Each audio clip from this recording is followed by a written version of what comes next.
sequence. So if you look at the anatomy of a virus, it's RNA, and then it's encapsulated, and then it has these protein spicules around it, right? So because it had RNA, it can't make proteins, which are toxins, right? It can't make a poison, like a rattlesnake. It has no anatomy to scratch or claw or sting or bite, right? So it has no innate ability to harm people. A virus doesn't.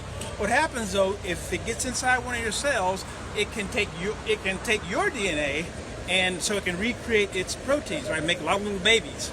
Makes all those babies, they come out into the bloodstream. Your immune system says, we don't like those guys, and it starts the attack, right? A two-pronged attack with your T cells and macrophages, and then with also these things that are called cytokines with your immune system weapons of mass destruction, right? Yeah. That's what makes you sick, right? The immune system responds. The virus itself has no capabilities, right? So, we've been on the earth for a long time. Viruses are not new. They've been here for billions of years like we have. How have we survived viruses all of these years? Coronavirus is not new.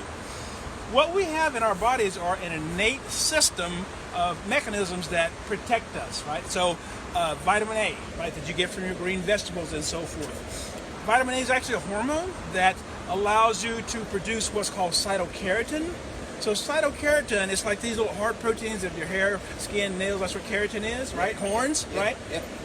Vitamin A makes you create a protective barrier around your cells so that when you eat lots of, dark green vegetables, right, and yellow and purple and those things, you got that force field, right? So the virus can't get in, then it can't multiply. It can be out here all day long, right? It's like a pit bull in the yard that's chained up. Can't bother you, right? The other thing is that... So can you get to the mask part? Get to the mask part. So, Yes. so that's what I'm saying. So, you yeah. don't need the mask. You're already protected if you have these other things. We've been protected for billions of years by having vitamin A, from your the carotenoids, and by having vitamin D, which is also a hormone that makes you produce cathelicidins, which normally kill viruses and so forth. So you'll notice down in places like Vietnam and Cambodia, 0 deaths. Why was that? Because they're right near the equator, right? They're soaking up all that sun, right? The other population that you didn't see get affected was the homeless. How come the homeless weren't dying in the street, right? Because they're out all summer soaking up sun and getting vitamin D. Who did die? Right, so the homeless, no health care, they didn't die. Nursing home patients, 24/7 health care, they died, right? Meatpacking plants, ships, anywhere where people weren't exposed to the sun and low vitamin D, African Americans, right? Any ethnic minorities, right? It's harder for the sun to make us. So the mask is superfluous, right? Our bodies know how to take care of COVID and all these other viruses, right? From doing the right things. We've moved away from that, right? Putting on sunscreen and that type of crap, right? And made us vulnerable, right? It's harder to produce vitamin D if you're overweight. So this lifestyle that Americans have made us a powder keg for COVID. So you think it's all you have to do is throw the match on. So what we eat can eliminate this whole fear. No question. Wow. What we eat and vitamin D, right? So you either got to get out in the sun between 10 and 3. You got to tan, right? Use a tanning bed, right? And take vitamin C before you do that to soak up the free radicals, or take a supplemental vitamin D. So, doctor, let me ask you this then. What do you make of the governor's order saying absolutely face mask health, and you are mandatory from now on until I say further, you must wear your mask? That's what the governor said.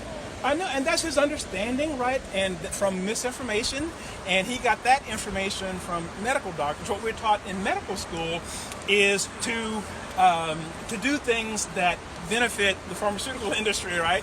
So you're going to get told things, that sell masks, right? That sell vaccines, that sell drugs, for viruses and so forth, because economically, right?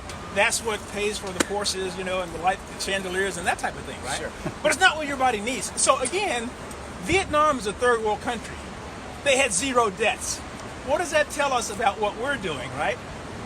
It doesn't tell you, it's not rocket science. If the Vietnamese are doing it, I tell you who else came out of this, were the Australian Aboriginals, right? They don't wear clothes, a lot of sunshine, but breathing the same air. Yeah. Who got sick? The white guys. How come? Because they have been programmed to use sunscreen, and their vitamin D levels are tanked. Wow. What's your whole name? Roby Mitchell. Roby? Yep. How do you spell it? R-O-B-Y. Mitchell? Mitchell, MD, PhD. PhD in cardiovascular pharmacology. Where are you from, Roby? God bless, bro. Amarillo, Texas. Right on, man. Help us, Roby. Yep. Doctor. Yep.